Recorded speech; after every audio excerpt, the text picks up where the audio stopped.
Oh my gosh, I'm stuck. Should I just wear it like this? What's up, guys? How y'all doing today?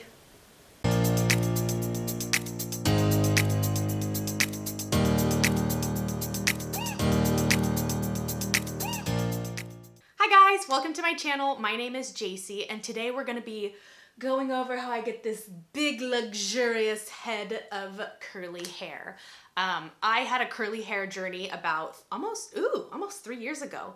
Wow, 3 years, yeah. So 3 years ago, I chopped off all my hair and decided I wanted to start a natural hair journey and really get my hair to its biggest, curliest potential.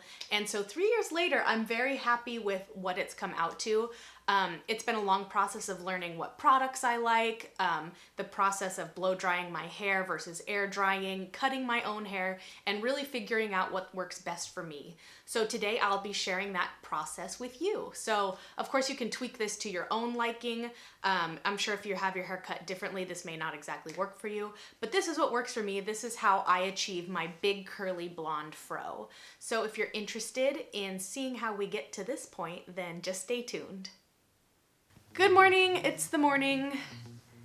Clearly I'm tired because that didn't make any sense. I have on my silk headscarf that I wore to bed last night because I put in an overnight hair mask.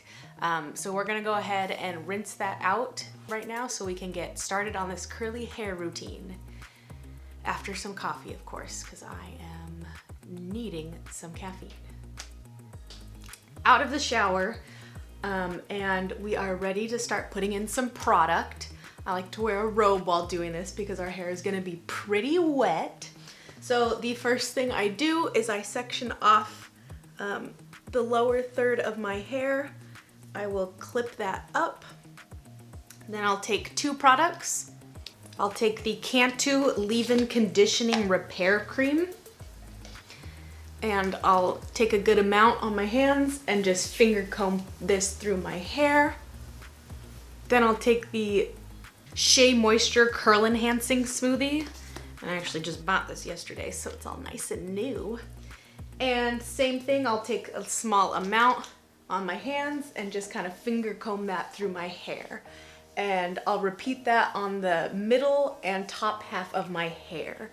So with these two products, you kind of have to learn to find a good balance of not getting too much product to the point where it weighs down your hair and then you won't get the volume that we're looking for. But then also at the same time, making sure you're saturating all pieces of hair, because if you don't, then you'll get some frizz, which we are all about the frizz here. We are okay with that, but minimizing it where we can and only getting frizz when we pick it out at the end is what we're going for. So just kind of repeating this process all the way through.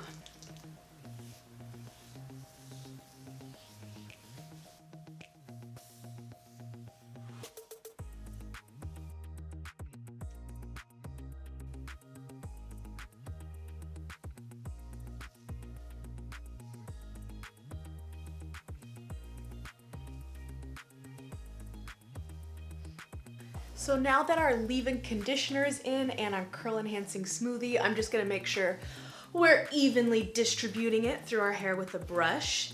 Those two products are for maintaining some of the moisture in our hair. The last product that I go in with is a gel, and the reason I go in with a gel is because I pick out my hair in order to achieve the volume that I'm looking for, and the gel gives it that little bit of crunch and hold, so that way when I pick it out, it won't immediately become frizzy. It'll kind of just loosen the crunchiness of the curls, if that makes sense. So I'm gonna go in with the Alikay Naturals Lemongrass Hold Styling Gel. Now, you don't have to use this one, you can use any gel. This one in particular, I don't like the smell of. It smells like dirt to me.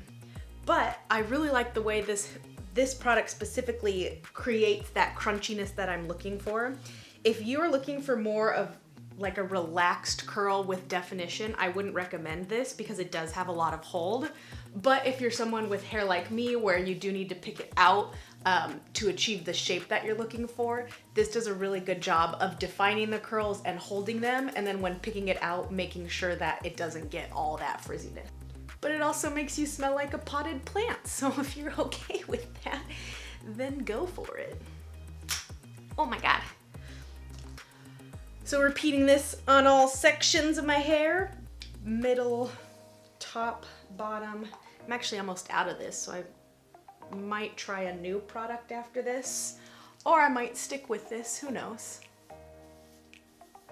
Also, don't mind my roots. I recently did a root touch-up where I bleached my roots, and if you go back and watch that one, you will see that I don't really mind when my hair is all different crazy colors and there's a lot of patchiness, because when my hair is done and in its curly state, all of that blends together and you can't really tell. So in order to minimize damage and save some money, I do it myself. So make sure to go check out that video. But we're just gonna run this gel through our hair. And if you notice, it's already starting to like really hold our hair. So like, that's all pretty stiff right there. So that's what we want. Now that the gel is in, this is probably one of my most important tips regarding big curly hair. So what I'm gonna do is I'm going to section off parts of my hair and brush it into a certain way. So watch how I do this. So we're gonna clip off the top hair, and then these bottom hairs, I'm gonna brush, but kind of brush out. I don't wanna brush straight down, because then that means it'll dry down and the root won't have any volume. So by brushing out, that gel's gonna create a little bit of a hold, and it'll allow that lift to kind of create at the root. So we're gonna start there at the bottom.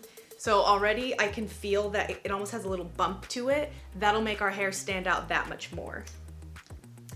So next what I'll do is I'll go on the perimeter of my hairline, because those are the hairs that I do want coming down. So I'm just gonna take a small little section here, including my bangs, and we're just gonna take that out. And we're gonna kind of brush those down, but a little bit out as well, because we don't want it laying directly against our forehead. Brush that down. And when you start to look like you're from The Ring, 7 days. Just kidding. We're gonna take the next section of our hair. So kind of putting up the crown of our hair. And with these sections, we're gonna wanna, again, brush out more. So that way it dries at a little bit of an angle to create more volume. So brush.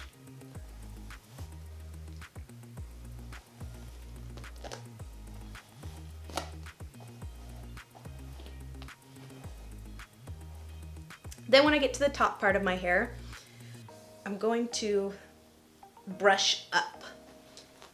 Kind of similar to the idea of blow drying your hair upside down. It just creates more lift at the root, so that way it gives you just that little bit of extra volume without having to do too much more work.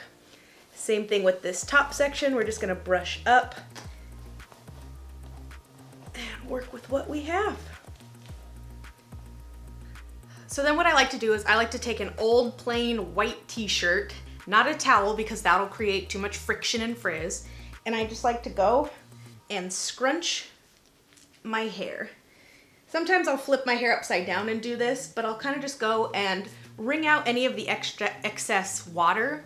So what this does is it kind of removes some of the water and if there's an excess of products, and that way it leaves our hair feeling light with just the right amount of coating of product. That way it's not super weighed down and we get a ton of volume. So our hair is still pretty wet, so I don't immediately go in with the diffuser because that'll create a bunch of unnecessary heat damage. So what I'll do is I'll actually kind of leave my hair in this state while I work a couple hours, and I'll kind of just keep flipping my hair back and forth to make sure it's not falling and drooping and losing some of that volume at the roots that we're trying so hard to create. So I'll be back in a couple hours when my hair is about 70% dry, and we'll go in with the diffuser. It has been a few hours. My hair is feeling pretty damp still, but I went ahead and did my makeup. I worked for a little bit, but now I think it's time to diffuse. So I'm gonna go in with some heat spray and just kind of spray that all around to give it a little barrier from the heat of our diffuser. I don't like to put too much heat on my hair throughout the week, but this is just an extra step to protect it. So when I go in and diffuse, I really use the diffuser as a tool to shape my hair into its afro type shape. So as you'll see, I'll kind of like use the cup of the diffuser to lift and press against my head, again creating that lift in the root, but also making sure that the ends kind of fall down. So what I used to do in the past was I would flip my hair upside down and diffuse it that way to get the most volume. But then when I flip my hair over, all of the ends were kind of going all over the place and it didn't have a uniform like circular shape that I was looking for. So as I'm doing this, just kind of watch how I am using the diffuser to mold my hair into the shape that I'm looking for. I also do need a haircut, and I plan on making a video of how I cut my hair. I can already tell in here this area is getting kind of long because usually when it dries it is a little bit shorter. So what I use for the diffuser is I'll kind of focus on those areas that are a little bit longer to make sure the diffuser is drying it even shorter to create more volume. So let's get started.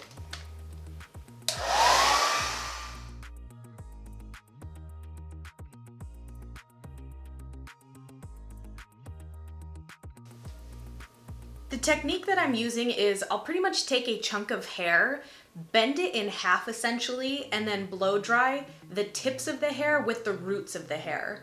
This creates kind of a U shape, so that way we're maintaining that circular afro style while also ensuring that we get some of that root lifted. If I went in and just cupped all of the hair inside the bowl and pressed it against my hair, I wouldn't have that circular shape. It would kind of just fall naturally. So I'm really using the diffuser again to create the shape that I'm looking for.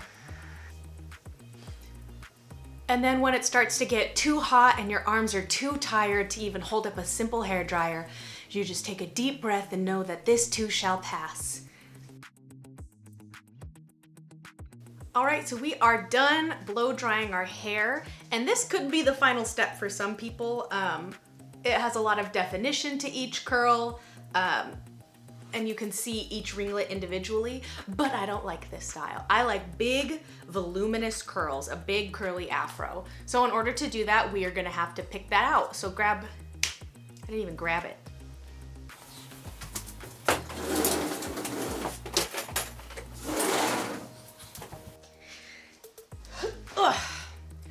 Grab your trusty pick, and we're just gonna go ahead and pick all around our hair.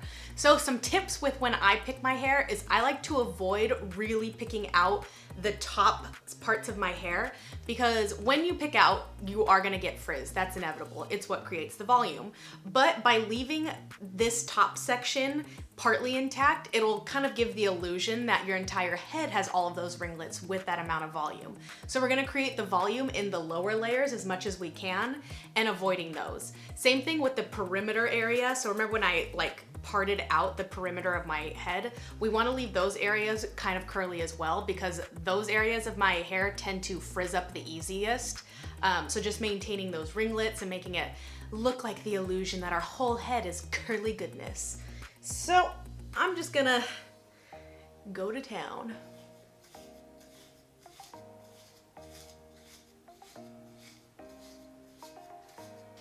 So as I'm doing this, I am essentially just taking the pick, scooping it right at the root to start off. I always, ouch, you see me just pick my ear? Ouch. I always start at the root because that's the area that we're gonna get the most lift out of and is gonna least disrupt the natural ringlet. So once I do all of the roots, I'll kind of take a look, and then similar with the diffuser, we're gonna use the pick to shape our hair. So I need more volume right here, a little bit more right here, so that's where we're gonna start picking out.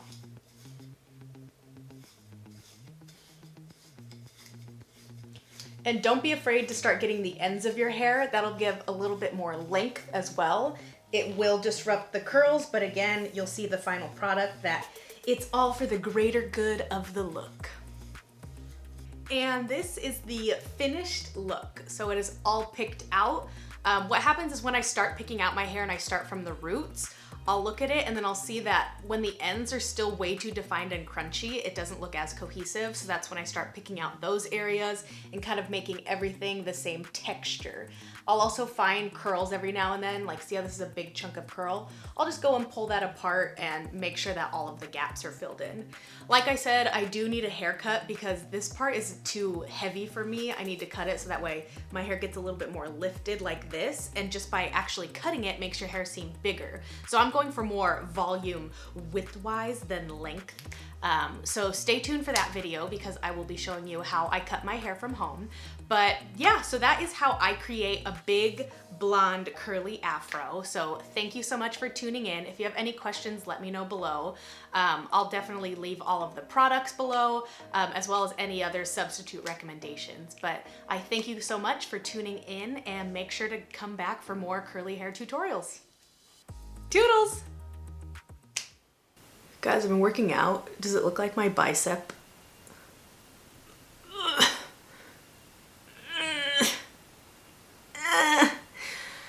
I don't even think I was flexing. That just hurt too much.